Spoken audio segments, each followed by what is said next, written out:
Here's how to check if your phone screen is 120Hz or 60Hz.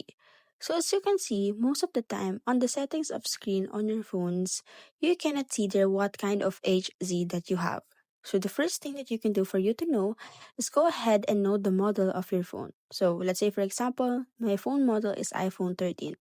Now I'm going to search on Google Chrome or Safari. Is iPhone 13 supports 120Hz or 60Hz? And then I will now go ahead and click on the blue button for me to be able to see the answer of it.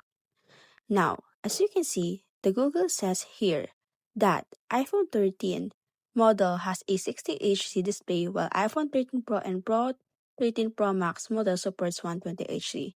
Now I know that my phone screen has 60Hz. So you can just go ahead and check your model, know your model, and ask what kind of HZ does your phone screen support.